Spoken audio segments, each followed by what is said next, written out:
یہ تیسری صورت ہے سورہ آل عمران۔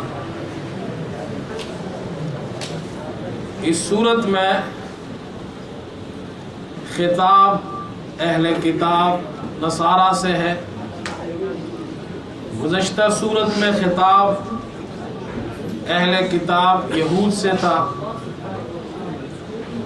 اور جیسا کہ میں نے سورہ بقرہ کی ابتدا میں بتایا تھا کہ اس زمانے میں دو پڑھی لکھے قومیں یہی تھی، مذہبی قومیں، جن کو اہل کتاب کہا جاتا تھا، یعنی یہ کتاب والی قوم ہے، ان کے پاس کتاب ہے، ان کے پاس مذہب ہے، ان کے پاس تعلیم ہے۔ تو قرآن پاک میں سب سے پہلے جن قوموں کا ذکر کیا گیا ہے وہ اہل کتاب کا ہے، اور یوں کہا جا سکتا ہے کہ سب سے پہلے خطاب قرآن پاک میں اہل کتاب سے کیا جا رہا ہے، پہلے یہود سے، اب نصارہ سے، چونکہ وہ بھی کتاب والے تھے یہود۔ تو سورہ بقرہ کی ابتدا میں کہا الف لام میم ذالک الکتاب، اے کتاب والو تم تو کتاب والے ہو، تمہارے پاس کتاب کا علم ہے، تمہاری کتابوں میں یہ لکھا ہے کہ آخری پیغمبر آئے گا، آخری کتاب اترے گی، ذالک الکتاب، یہ وہی کتاب ہے، اب اس پر ایمان لے آؤ۔ اور سورہ آل عمران کی ابتدا میں اب کہا جا رہا ہے الف لام میم اللہ لا الہ الا هو الحی القیوم، اللہ کی وحدانیت کو بیان کیا جا رہا ہے۔ نصارہ کو یہ سمجھایا جا رہا ہے کہ تم جو تثلیث کا عقیدہ رکھے ہوئے ہو تو اللہ ایک ہے، اللہ دو اور تین نہیں ہے، اللہ ایک ہی ہے، اور وہ اللہ ہے جس نے حضرت مریم کو پیدا کیا، وہی اللہ ہے جس نے حضرت مریم سے عیسیٰ علیہ السلام کو پیدا کیا بغیر باپ کے۔ وہ اللہ حی ہے، وہ زندہ ہے، اسے موت نہیں آتی، وہ قیوم ہے، ساری کائنات کو سنبھالنے والا ہے، کنٹرول کرنے والا وہ ہے اس کائنات کو، اس کائنات کا نظام چلانے والا، اس کو سنبھالنے والا اللہ ہے۔ ان کو دعوت الکتاب دی گئی ہے، اور تعلیم کتاب میں صحیح اور غلط کی تمیز انہیں کرائی جا رہی ہے کہ کتاب میں، اللہ کی کتاب میں، قرآن پاک میں دو قسم کی آیات ہیں، ایک وہ ہے جو محکمات ہے اور ایک وہ ہے جو متشابہات ہے۔ لہذا پہلا طریقہ تعلیم کا ہوتا ہے بدیہی، جو سمجھ میں آ جائے، جس کے لیے زیادہ محنت کی ضرورت نہ ہو، بدیہی چیز ہے، معلوم چیز ہے۔ دوسرا طریقہ ہوتا ہے نظری، استدلالی، جس کے لیے استدلال کی ضرورت ہوتی ہے، دلیل کی ضرورت ہوتی ہے، وہ عام فہم بات نہیں ہوتی، آسانی سے سمجھ میں نہیں آتی، اس کو متشابہات کہتے ہیں۔ لہذا تم بدیہی تعلیم، محکمات حاصل کرو جس کے معنی واضح ہے، اور متشابہات کے پیچھے مت پڑو۔ هو الذی انزل علیک الکتاب منہ آیات محکمات ہن ام الکتاب واخر متشابہات۔ پر جن لوگوں کے دلوں میں کجی ہے وہ متشابہات کے پیچھے پڑ جاتے ہیں، اور ان کا مقصد بھی وہ فتنہ ہوتا ہے، ان کا مقصد بھی گمراہی پھیلانا ہوتا ہے، حق کی تلاش نہیں ہوتا۔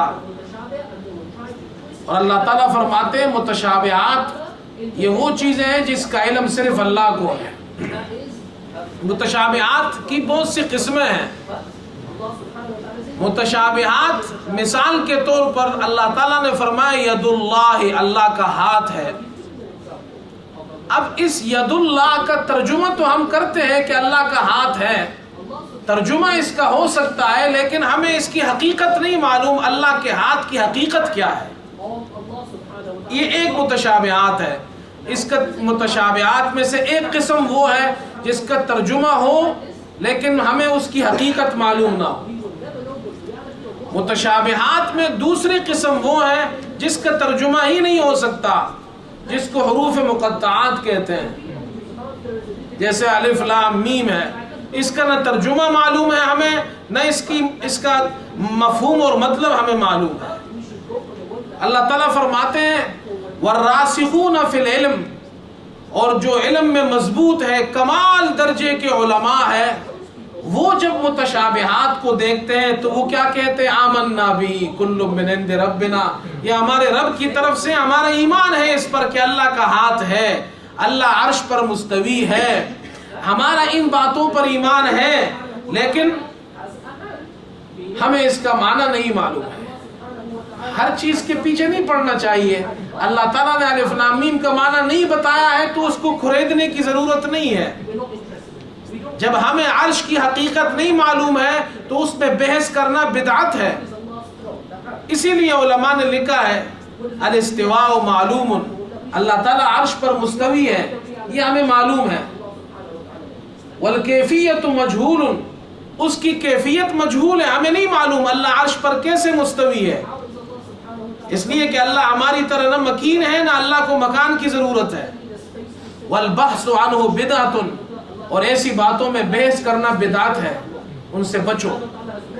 تو یہ تعلیم دی جا رہی ہے کہ ان باتوں کو تم حاصل کرو جو محکمات ہے، جو واضح ہے، جس میں کوئی کسی قسم کے متشابہات نہیں ہے، جو واضح احکامات ہے اللہ کے، وہ سیکھو۔ اس کے بعد اور اسی رکوع میں اللہ تعالیٰ نے یہ بھی اصلاح کی ان کی کہ هو الذی یصورکم فی الارحام کیف یشاء، اللہ تعالیٰ وہ ذات ہے جو ماں کے پیٹ میں تمہارا نقشہ بناتا ہے جس طرح وہ چاہے۔ اب یہ دیکھو اللہ کی کتنی بڑی قدرت ہے۔ ہاں، تصویر انسانوں کی، ہر انسان کی تصویر، اس کی شکل دوسرے انسان سے مختلف ہے، اور چھوٹا سا یہ چہرہ ہے، اس چہرے میں اللہ کی کتنی بڑی قدرت ہے۔ دنیا میں ملینز انسان رہتے ہیں، ہر انسان کا چہرہ دوسرے سے مختلف ہے، یہ صرف ایک ہی اللہ کر سکتا ہے۔ تو اللہ تعالیٰ نے فرمایا اللہ کے ساتھ کوئی شریک نہیں ہے، نہ بی بی مریم اللہ کے ساتھ شریک ہے اور نہ حضرت عیسیٰ اللہ کے ساتھ شریک ہے۔ اللہ کو ضرورت نہیں ہے، نہ اللہ کے کوئی بیٹا ہے، نہ اللہ نے کسی کو جنا ہے، نہ وہ خود کسی سے جنا گیا ہے۔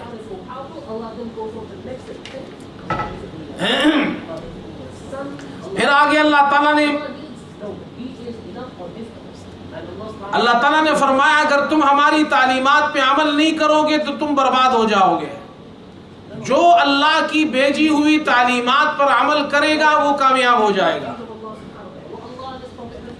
اور اس کا ذکر کیا اللہ پاک نے اس دوسرے رکوع کی آیت نمبر 12 میں، قُلْ لِلَّذِينَ كَفَرُوا سَتُغْلَبُونَ وَتُحْشَرُونَ إِلَىٰ جَهَنَّمَ وَبِئْسَ الْمِہَادُ، ان نہ ماننے والوں سے کہہ دو جو ہماری تعلیمات کو نہیں مانتے، ستغلبون، تم مغلوب ہو جاؤ گے، وتحشرون الی جہنم، جہنم کی طرف اکٹھے کیے جاؤ گے، دنیا میں بھی ذلیل ہو جاؤ گے، آخرت میں بھی تباہ ہو جاؤ گے۔ معلوم یہ ہوا کہ اللہ پاک یہ سمجھانا چاہتے ہیں کہ اس کتاب کو، اس تعلیم کو مان لو۔ جس قوم نے قرآن کو، جو اللہ کی طرف سے بھیجی گئی تعلیم ہے، اس کو مان لیا، وہ کامیاب۔ جس زمانے میں قرآن کو لوگوں نے اپنایا، اللہ نے ان کو عزتیں دی، اور جب قرآن کو لوگوں نے چھوڑ دیا تو اللہ پاک نے ان کی ساری عزتیں ان سے چھین لی۔ اس لیے علامہ اقبال کو جب یہ درد اٹھا، وہ یہیں سے چکر لگا کر گئے تھے نا، وہ یہیں سے چکر لگا کر گئے تھے، اور پھر ان میں ایک درد پیدا ہوا، اور پھر ان کا درد یہ تھا کہ وہ کہنے لگے کہ مسلمان، ان کے پاس قرآن صرف رسم و رواج کے لیے رہ گیا ہے، ترا حاصل ز یاسی نش جزی نیست کہ از ہم خواندہ نش آساں بمیری. کہتے سورہ یاسین اس لیے یاد کرتے ہیں کہ کسی کی موت کا وقت آئے گا، اس کی روح نکلے گی تو ہم سورہ یاسین پڑھیں گے تو اس کی روح آسانی سے نکل جائے گی. یہ سچ ہے، یہ کوئی غلط بات نہیں ہے. کسی آدمی کی جان نکل رہی ہو، اس کے سرہانے، مسلمان کے سرہانے جس کی موت آ گئی ہو، آپ سورہ یاسین پڑھیں تو اللہ نے سورہ یاسین میں یہ کمال رکھا ہے کہ اس کی موت کے وقت اسے آسانی سے اللہ پاک اس دنیا سے اٹھا لیتا ہے. یہ سورہ یاسین کا کمال ہے. لیکن علامہ اقبال کہتے ہیں کہ مسلمانوں نے صرف سورہ یاسین کا یہی مقصد سمجھا ہوا ہے کہ جس کی موت آ جائے اس کے سرانے سورہ یاسین پڑھو. تو سورہ یاسین اس لیے اللہ نے اتاری تھی. آج یقین سے بتائے قرآن پاک کو ہم لوگوں نے کیا کیا ہوا ہے؟ نہ ہمیں قرآن صحیح پڑھنا آتا ہے، نہ ہم قرآن کو سمجھ سکتے ہیں، نہ ہم قرآن پہ عمل کرتے ہیں. قرآن ہمارے پاس صرف اس لیے ہے کہ قرآن کو پڑھ کر پانی پہ مولوی صاحب دم کرے تو ہم پیے، ہمارے بچے پیے اور اس سے شفا ہمیں مل جائے. یہ بھی قرآن کا ایک کمال ہے. لیکن قرآن کو اللہ نے دنیا میں بھیجا اس لیے نہیں تھا. قرآن کو تو اس لیے بھیجا تھا کہ لوگ اس تعلیم کو حاصل کر کے سرفرازی حاصل کریں، دنیا میں اللہ ان کو عزتیں دے. آگے اللہ پاک فرماتے ہیں مسلمانوں کو اس تعلیم کے ساتھ ہمیشہ ہمیشہ کا تعلق ہونا چاہیے. اور جن لوگوں نے اس قرآن کو نہیں مانا، اللہ پاک ان کے لیے مشکلات کو پیدا کرے گا، تکلیفوں کو پیدا کرے گا. لہذا تم اس قرآن سے اپنا تعلق قائم کرو. اور اس کا نتیجہ کیا ہوگا؟ اللہ اکبر. قل اللہم مالک الملک تؤتی الملک من تشاء وتنزع الملک ممن تشاء وتعز من تشاء وتذل من تشاء بیدک الخیر انک علی کل شیء قدیر. یہ اعلان تو ویسے ہی نہیں کیا تھا اللہ نے اپنے پیغمبر سے. اللہ نے اعلان کروایا، آپ اعلان کر دیجئے اللہ مالک الملک ہے. اللہ جسے چاہے حکومت دے اور جس سے چاہے حکومت چھین لے، جسے چاہے اللہ عزت دے، جسے چاہے اللہ ذلت دے، اس کے ہاتھ میں ہی خیر ہے، وہ ہر چیز پہ قدرت رکھنے والا ہے. یہ اعلان اللہ نے کروایا تھا اس پیغمبر سے، اس امت کے لیے جو اس پیغمبر کی باتوں اور تعلیمات کو ماننے والی ہو. لیکن جو اس پیغمبر کی تعلیمات کو نہ مانے اس کے لیے عزت نہیں ہے. تو صحابہ نے جو پہلی جماعت تھی حضور پاک علیہ السلام کی تیار کردہ، اس امت کا پہلا طبقہ تھا، انہوں نے حضور کی بات مان لی تو اللہ پاک نے ان کو ذلت کی گہرائیوں سے اٹھا کر عزت کی بلندیوں پر بٹھا دیا.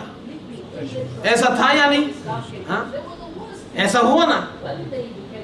وہ لوگ جو بکریاں چراتے تھے، حضرت عمر رضی اللہ عنہ جب وہ خلیفہ بنے، اور خلیفہ بھی ایسے کہ روم فارس بڑی بڑی حکومتیں تباہ و برباد ہو گئی، اور ان کا نام سن کر جناب روم کے اندر لوگ کانپتے تھے، فارس میں لوگ کانپتے تھے. اور حضرت عمر رضی اللہ عنہ دوپہر کے وقت مسجد نبوی میں چٹائی پہ سو رہے ہوتے تھے عام انسان کی طرح، اور بڑی بڑی سپر پاور طاقتیں ان کے نام سے کانپتی تھی. کیوں؟ اس لیے کہ عمر رضی اللہ عنہ اپنے آپ سے خود کہنے لگے، اے خطاب کے بیٹے، وہ وقت یاد کر جب تو اونٹ چراتا تھا اس وادی میں اور تیرا باپ تجھے ڈانٹتا تھا اور تیری پٹائی کرتا تھا. آج اللہ نے دنیا میں تجھے خلیفہ بنا دیا ہے. یہ وہ اسلام کی عزت تھی، اسلام نے انہیں عزت دی تھی. اس لیے اللہ نے یہ اعلان کرایا، اگر تم عزت حاصل کرنا چاہتے ہو تو مسلمان کو عزت اسی تعلیم سے ملے گی جو تعلیم اللہ کا پیغمبر لے کر آیا ہے. اس کے بغیر مسلمانوں کے لیے کوئی عزت کا اور راستہ اللہ نے نہیں بنایا ہے. ایک ہی راستہ اللہ نے بنایا عزت کا.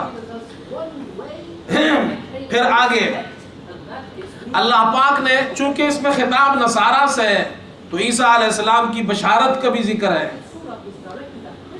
حضرت مریم کی جو والدہ تھی، حضرت عمران کی بیوی حنا، اس نے نظر مانی اللہ سے کہ اگر بیٹا ہو تو وہ اللہ کے گھر کا نوکر ہوگا، خدمتگار ہوگا۔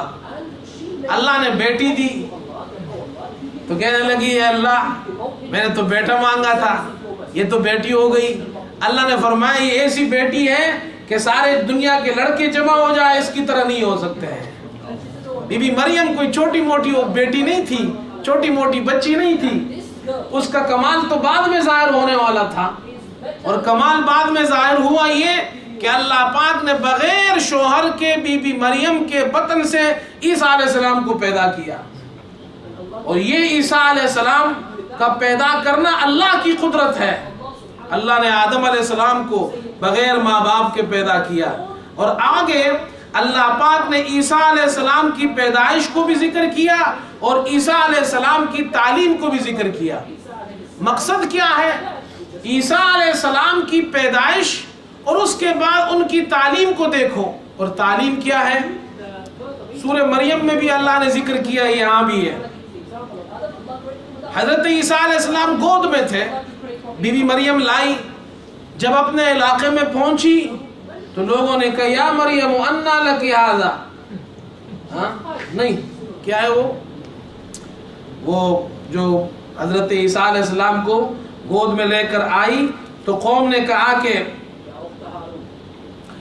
یا اخت ہارون ما کان ابوک امرأ سوء وما کانت امک بغیہ فاشارت الیہ قالوا کیف نکلم من کان فی المہد صبیا۔ اے بی بی مریم، تیرے ابا بھی بڑے اچھے آدمی تھے، تیری اماں بھی بڑی اچھی تھی، تو اچھے خاندان کی ہے، تیری اماں حنا، تیرے ابا عمران، سورت کا نام آل عمران، اتنا اچھا خاندان ہے کہ اللہ نے سورت کا نام ہی اسی خاندان کے نام پہ رکھا ہے، اتنے اچھے خاندان کی ہے۔ قرآن پاک میں اللہ پاک نے کسی عورت کا نام ذکر نہیں کیا سوائے بی بی مریم کے۔ کتنی سچی کتاب ہے۔ اللہ نے آخری پیغمبر کی کسی بیوی کا نام نہیں ہے، حضرت عائشہ کا نام نہیں ہے، حضرت خدیجہ کا نام نہیں ہے، نام ہے تو کس کا ہے؟ بی بی مریم کا۔ اللہ نے اتنی عزت دی ہے اس خاندان کو، تو قوم نے کہا اتنی اچھی خاندان کی ہے تو، یہ بچہ کہاں سے آیا؟ تو شادی شدہ ہے نہیں۔ ما کان ابوک فاشارت الیہ، بی بی مریم کو اللہ نے بتایا تھا کہ جو کچھ پوچھے تو اس بچے کی طرف اشارہ کر دینا۔ قالوا کیف نکلم من کان فی المہد، یہ چھوٹا بچہ جو گود میں ہے یہ کیسی بات کرے گا؟ قال انی عبد اللہ، عیسیٰ علیہ السلام نے، یہ ان کا معجزہ تھا، بچپن میں ماں کی گود میں انہوں نے بات کی جبکہ بچے اس عمر میں بات نہیں کرتے ہیں، اور سب سے پہلا جملہ یہ کہا انی عبد اللہ، میں اللہ کا بندہ ہوں، مجھے اللہ مت بنانا، انی عبد اللہ۔ اور یہاں پر بھی کہا ان اللہ ربی وربکم فاعبدوہ، میرا رب بھی اللہ، اللہ میرا بھی رب ہے، وربکم اور تمہارا بھی رب ہے، فاعبدوہ اس کی عبادت کرو، اس کو اللہ مانو، مجھے اللہ نہ مانو۔ عیسیٰ علیہ السلام کی یہ تعلیم نہیں ہے، عیسیٰ علیہ السلام کی تعلیم یہ ہے کہ اللہ ایک ہے، اللہ اپنی ذات میں صفات میں وحدہ لا شریک ہے۔ پھر اللہ پاک نے جب عیسیٰ علیہ السلام کو قتل کرنے کی سازش کی گئی، وَمَكَرُوا وَمَكَرَ اللَّهُ وَاللَّهُ خَيْرُ الْمَاكِرِينَ، اللہ پاک نے عیسیٰ علیہ السلام کو بچا لیا، اور 4 وعدے اللہ نے کیے، انی متوفیکا ورافعک الی ومطہرک من الذین کفروا وجاعل الذین اتبعوک فوق الذین کفروا الی یوم القیامہ، میں آپ کو اٹھا لوں گا۔ معنی کیا ہے؟ یہ لوگ آپ کو قتل کرنے آ رہے ہیں، آپ کو قتل نہیں کر سکیں گے، میں آپ کو اٹھا لوں گا۔ تو اب یہ کیسے ہو سکتا ہے؟ اللہ تعالیٰ تو یہ وعدہ کر رہے ہیں میں آپ کو اٹھا لوں گا، تو اس کا کیا مطلب ہے؟ وہ آپ کو قتل کریں گے پھر آپ کو اٹھاؤں گا؟ یہ کوئی سینس نہیں بنتا، یہ آپ کو قتل نہیں کر سکیں گے، میں آپ کو لے لوں گا پورا پورا، اور رافعہ کا اور اٹھا لوں گا، یعنی آپ کو زندہ میں اٹھا لوں گا، اور کافروں سے میں آپ کو پاک کرنے والا ہوں، جو آپ کے تابعدار ہیں انہیں ان لوگوں پر قیامت کے دن تک غالب رکھنے والا ہوں، یعنی میں جو آپ کے متبعین ہیں انہیں بھی میں غلبہ دوں گا۔ اللہ تعالیٰ نے عیسیٰ علیہ السلام کی مثال دی ہے، ان مثل عیسیٰ عند اللہ کمثل آدم۔ عیسیٰ علیہ السلام کی مثال آدم علیہ السلام کی طرح ہے۔ آدم علیہ السلام کو بغیر ماں باپ کے اللہ نے پیدا کیا، اور عیسیٰ علیہ السلام کو بغیر باپ کے اللہ نے پیدا کیا۔ پھر اللہ تعالیٰ نے فرمایا ان عیسیٰ علیہ السلام کے ماننے والوں کو ان کو دعوت دو، قل یا اہل الکتاب تعالوا الی کلمۃ سواء بیننا وبینکم الا نعبد الا اللہ، آؤ اس ایک کلمے پر ہم متفق ہو جاتے ہیں جو ہمارے اور تمہارے درمیان متفقہ کلمہ ہے توحید کا، کہ اللہ ایک ہے، اس کے ساتھ کوئی شریک نہیں ہے، اس پر ہم مل جاتے ہیں، اس پر آ جاؤ، اور اللہ کے علاوہ کسی اور کو ہم رب نہیں بنائیں گے۔ یہ تعلیم اللہ نے دی ہے کہ ان لوگوں کو یہ تعلیم دو کہ عیسیٰ علیہ السلام کے بارے میں صحیح عقیدہ رکھیں۔ آپ کو معلوم ہے کہ رسول اللہ صلی اللہ علیہ وسلم کتنے سال بعد پیدا ہوئے تھے عیسیٰ علیہ السلام کے؟ 570 سال بعد، 570۔ اور کتنے سال بعد انہوں نے نبوت کا کام شروع کیا؟ 40 سال۔ تو کتنے ہو گئے؟ 610 ہیں؟ 610 ہوا نا۔ اب عیسیٰ علیہ السلام کے 610 سال بعد ایک آدمی عرب کی سرزمین پہ کھڑا ہو رہا ہے اور وہ اعلان کیا کر رہا ہے؟ 610 سال تک کنفیوژن ہے، اور 610 سال تک دنیا میں لوگ یہ عقیدہ رکھتے تھے کہ عیسیٰ علیہ السلام کو قتل کیا گیا۔ اب قتل ہونا کوئی اچھی چیز ہے بری چیز ہے؟ لازماً بری چیز ہے، اور بہت بڑے پیغمبر کا قتل ہونا، اور جس کو لوگ اپنا خدا سمجھے اس کا قتل ہونا۔ پیغمبر تو چلو قتل ہوئے ہیں بہت سے، مخلوق ہے، لیکن خالق کا قتل ہونا تاریخ عالم میں ایسی کوئی مثال نہیں ہے۔ نہ ان 600 سالوں سے پہلے کسی قوم نے یہ کہا کہ ہمارا خدا قتل ہو گیا، نہ ان 600 سالوں کے بعد کسی نے کہا ہمارا خدا۔ 600 سال تک یہ عقیدہ رہا کہ ہمارا خدا قتل ہو گیا۔ عیسیٰ علیہ السلام کے بارے میں محمد صلی اللہ علیہ وسلم نے آ کر سب سے پہلا احسان عیسیٰ علیہ السلام کے ماننے والوں پر کیا کہ عیسیٰ علیہ السلام کو قتل نہیں کیا گیا تھا۔ سب سے پہلا احسان ان پر کیا۔ ہمارا خدا یہ کہتا ہے کہ اللہ نے ان کی حفاظت کی تھی، ہمارا خدا یہ کہتا ہے اللہ نے ان کی تدبیر، دشمنوں کی تدبیر کو ناکام بنا دیا، ہمارا خدا یہ کہتا ہے کہ اللہ نے عیسیٰ علیہ السلام کو زندہ آسمانوں پہ اٹھا لیا، ہمارا خدا یہ کہتا ہے کہ وہ قیامت کے قریب پھر دنیا میں آئے گا۔ یہ تعلیم ہے اسلام کی، اور اسلام قرآن سارے انسانوں کے لیے اترا ہے۔ قرآن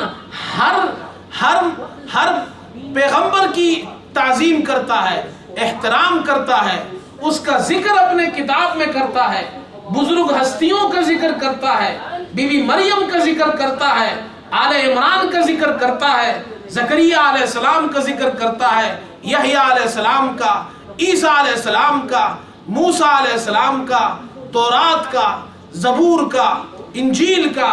اللہ ساری مقدس کتابوں کا ذکر کرتا ہے، اور صرف ذکر نہیں کرتا بلکہ یہ بھی کہتا ہے کہ ان سارے پیغمبروں پر بھی ایمان لاؤ، اور جتنی کتابیں میں نے بھیجی ہیں ان ساری کتابوں پر بھی ایمان لاؤ۔ یہ ہے ہمارا اللہ، اور یہ صرف ہم زبانی جمع خرچ نہیں کرتے ہیں۔ اسلام وہ مذہب ہے کہ ہم ہر پیغمبر سے اتنی محبت کرتے ہیں کہ ہمارے گھروں میں آپ مسلمان بچوں کے نام دیکھیں، آپ کو موسیٰ بھی ملے گا، آپ کو عیسیٰ بھی ملے گا، ابراہیم بھی ملے گا، آپ کو زکریا بھی ملے گا، آپ کو مریم بھی ملے گی۔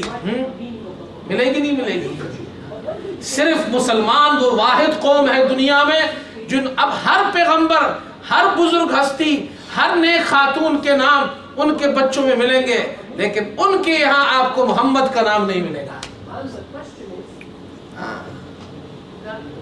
بات سمجھ میں آئی؟ ہم سب کی تعظیم کرتے ہیں، ہم ہر کتاب کی دنیا میں آج تک کوئی نہیں بتا سکتا، کمزور سے کمزور مسلمان ہو، کمزور سے گرا ہوا مسلمان ہو، فاسق و فاجر مسلمان ہو، اس نے بہت بڑے گناہ کیے ہوں گے، لیکن قرآن چھوڑیے، کسی بھی مسلمان نے، کمزور سے کمزور مسلمان نے نہ کسی تورات کو جلایا، نہ زبور کو جلایا، نہ انجیل کو جلایا۔ ہم ہر کتاب کی تعظیم کرتے ہیں، ہم ہر کتاب، اور ان کتابوں پر ہمارا ایمان ہے جو محرف نہیں ہے، جو اللہ نے اتاری ہے، صحیح تورات، صحیح زبور، صحیح انجیل، ان پر ہمارا ایمان ہے۔ یہ ہے اسلام۔ اسلام پیس والا مذہب ہے، اسلام امن والا مذہب ہے۔ آگے اللہ پاک نے پھر انہوں نے ایک سوال کیا، اور سوال یہ کیا کہ تم یہ کہتے ہو کہ تم وہی دعوت دیتے ہو جو گزشتہ پیغمبروں کی بات کرتے ہو، تو حضرت یعقوب علیہ السلام جن کا لقب اسرائیل تھا، اسی لیے بنی اسرائیل کہتے ہیں، اسرائیل کی اولاد کہتے ہیں، انہوں نے اونٹ کا گوشت اپنے اوپر حرام کر لیا تھا۔ تو جب اونٹ کا گوشت حرام ہے تو تم تو اونٹ کا گوشت کھاتے ہو، تو تم کیسے کہتے ہو کہ ہم گزشتہ پیغمبروں کی بات ماننے والے ہیں؟ بات سمجھ میں آئی؟ اللہ نے اس کا جواب دیا ہے، کل الطعام کان حلا لبنی اسرائیل الا ما حرم اسرائیل علی نفسه من قبل ان تنزل التوراۃ۔ جو چیزیں حلال تھی، جو حلال جانور ہے جس میں اونٹ بھی شامل ہے، وہ اللہ نے بنی اسرائیل کے لیے حلال کی تھی۔ حضرت یعقوب علیہ السلام بیمار ہو گئے تھے، ڈاکٹروں نے، اس زمانے کے اطباء نے ان کو یہ کہا تمہارے لیے اونٹ کا گوشت مضر ہے۔ جیسے آج کل لوگ بیمار ہو جائے، ڈائبٹیز والے ہیں، ہارٹ کے پیشنٹ ہیں، بلڈ پریشر والے ہیں، تو ڈاکٹر ان سے کہتا ہے یہ چیز مت کھاؤ، فلاں چیز مت کھاؤ، شوگر مت کھاؤ، تیل مت استعمال کرو۔ ان کے لیے ڈاکٹروں نے، اطباء نے کہا تمہارے لیے اونٹ کا گوشت مضر ہے، تو انہوں نے حرام نہیں کیا تھا۔ اللہ تعالیٰ فرماتے ہیں تورات سے پہلے کا قصہ ہے یہ، اگر یہ اونٹ کا گوشت حرام ہوتا تو تورات میں بھی یہ لکھا ہوا ہوتا، قل فاتوا بالتوراۃ فتلاؤ تورات، اور اسے پڑھو۔ قرآن چیلنج کر رہا ہے عیسیٰ علیہ السلام کے 610 سال بعد، اور تورات تو اس سے پہلے اتری ہے موسیٰ علیہ السلام پر، اور قرآن یہ کہتا ہے ابھی تورات لاؤ۔ 1400 سال پہلے قرآن نے کہا تورات لاؤ، اور تورات میں دیکھو تمہیں اول سے آخر تک نہیں ملے گا اونٹ کا گوشت حرام ہے۔ قل فاتوا بالتوراۃ فتلوها، ہم ان کے ماننے والے ہیں۔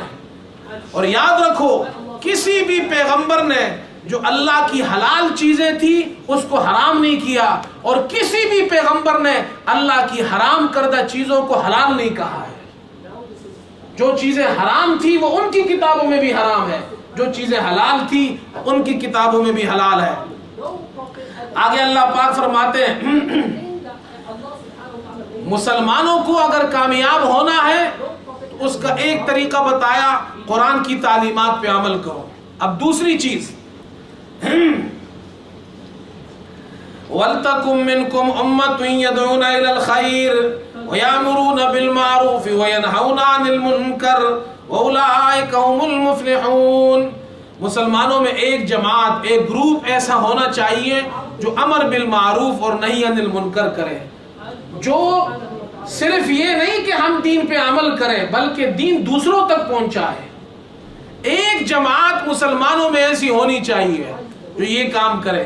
رسول اللہ صلی اللہ علیہ وسلم نے فرمایا بلغوا عنی ولو آیا، ایک آیت بھی مجھ سے اگر تم نے سیکھی ہے وہ اب دوسروں تک پہنچاؤ۔ جب رسول اللہ صلی اللہ علیہ وسلم نے حج کیا تو آپ نے صحابہ کو، جو اس وقت 1.25 لاکھ کے قریب صحابہ جمع تھے، آپ نے ان سے پوچھا هل بلغت، کیا میں نے یہ دین تم تک پہنچا دیا؟ انہوں نے کہا ہاں آپ نے پہنچا دیا۔ پہنچایا نہیں، پہنچانے کا حق ادا کر دیا۔ آپ نے فرمایا اے اللہ تو ان پر گواہ بن جا۔ 3 مرتبہ آپ صلی اللہ علیہ وسلم نے یہ فرمایا۔ اور جب وہ صحابہ کو آپ نے یہ بات کی اور اللہ کو ان پر گواہ بنایا تو پھر آپ نے صحابہ سے یہ نہیں فرمایا اب اپنے گھروں میں جاؤ دین پہ عمل کرو، نہیں، اب آپ نے فرمایا جو یہاں موجود ہے وہ اس میرے دین کو، اس میری تعلیمات کو وہ لوگ جو یہاں موجود نہیں ہیں ان تک یہ پہنچائے۔ چنانچہ صحابہ نے، مجھے افسوس ہوتا ہے کیسا وہ شخص ہوگا جو اپنے آپ کو مسلمان کہے اور یہ بھی کہے کہ میں صحابی کو نہیں مانتا ہوں۔ صحابہ تو وہ عظیم جماعت ہے جنہوں نے اللہ کے پیغمبر کا دین ساری دنیا کے کونوں میں پہنچایا ہے، اور جو صحابی کو نہیں مانتا ہے تو وہ یہ کہتا ہے کہ جو دین ہم تک پہنچا یہی غلط ہے۔ چین میں صحابہ گئے، افریقہ صحابہ گئے، اور جناب صرف گئے نہیں، صحابہ جہاں گئے صحابہ نے وہاں کی زبانیں بدل ڈالی، وہاں کا کلچر بدل ڈالا، وہاں کا رواج بدل ڈالا۔ اللہ تعالیٰ نے فرمایا دین کی تعلیم حاصل کرو اور پھر اس دین کو پھیلاؤ، یہ تمہاری ذمہ داری ہے۔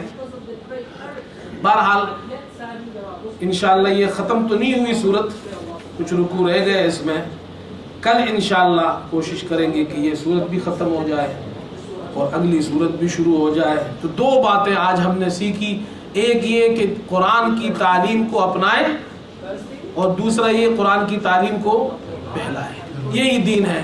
یہ جو جماعت والے ساتھی آئے لیسٹر سے، یہ یہی کام کرتے ہیں، یہ آپ سے کہتے ہیں اللہ ایک ہے، یہ وہی بات ہے جو اللہ نے بھی کہی، اللہ کے پیغمبر نے بھی کہی۔ یہ جماعت والے کہتے ہیں نماز 5 وقت پڑھو، یہ بات اللہ نے بھی کہی، اللہ کے پیغمبر نے بھی کہی۔ یہ جماعت والے کہتے ہیں علم حاصل کرو اور اللہ کا ذکر کرو، یہ بات قرآن میں بھی ہے، حدیث میں بھی ہے۔ یہ جماعت والے کہتے ہیں مسلمان کا اکرام کرو، یہ اللہ نے بھی کہا ہے، اللہ کے پیغمبر نے بھی کہا۔ یہی جماعت والے کہتے ہیں نیت ٹھیک کرو اپنی، یہ قرآن میں بھی ہے اور اللہ کے پیغمبر نے بھی کہا۔ یہ جماعت والے کہتے ہیں دین خود بھی حاصل کرو، دوسروں تک بھی پہنچاؤ، تو یہ آج سورہ آل عمران میں اللہ نے کہا۔ تو یہ 6 باتیں جو جماعت والے کہتے ہیں، یہ 6 باتیں قرآن حدیث سے ثابت ہے یا نہیں؟ تو یہ وہ کام کرتے ہیں جو قرآن میں بھی ہے، حدیث میں بھی ہے۔ یہ وہ کام کرتے ہیں جو 1,24,000 کم و بیش پیغمبروں نے کیا۔ یہ وہ کام کرتے ہیں جو 1.25 پیغمبروں سے اللہ کے آخری پیغمبر نے کہا تھا۔ یہ وہ کام کرتے ہیں جو 1.25 صحابہ نے کیا تھا۔ ہاں، اگر یہ کام ختم ہو جائے، یقین جانیے اس ملک میں جتنے اہل حق کی مسجدیں ہیں وہ ان تبلیغ والوں کی برکت سے بنی ہیں، ان کی برکت سے بنی ہے۔ میں یقین سے کہتا ہوں، یہ نہ کسی سے چندے مانگتے ہیں، نہ کسی کے فاتحے پر پیسے مانگتے ہیں، نہ کسی کے میت پہ پیسے مانگتے ہیں، نہ کسی کی قبروں پہ جا کے پیسے مانگتے ہیں، نہ کسی کی شادیوں پہ مانگتے ہیں، بلکہ یہ اپنا پیسہ لگاتے ہیں، اپنا وقت لگاتے ہیں، اپنی جان لگاتے ہیں، کہتے ہیں ہماری بات سنو۔ لیکن ہم لوگ ٹیڑھی قوم ہے ہماری، ہم سے جو کچھ نہیں مانگتا ان کی نہیں سنتے ہیں، اور جو ہماری جیبیں خالی کر رہے ہیں ان کی سنتے ہیں۔ نہیں سمجھ میں آئی بات؟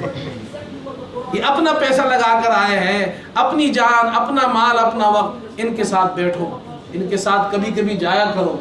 ان کے ساتھ جانے میں ہمارے بچے جائیں گے، دین سیکھیں گے۔ اللہ ہمیں بھی عمل کی توفیق عطا فرمائے۔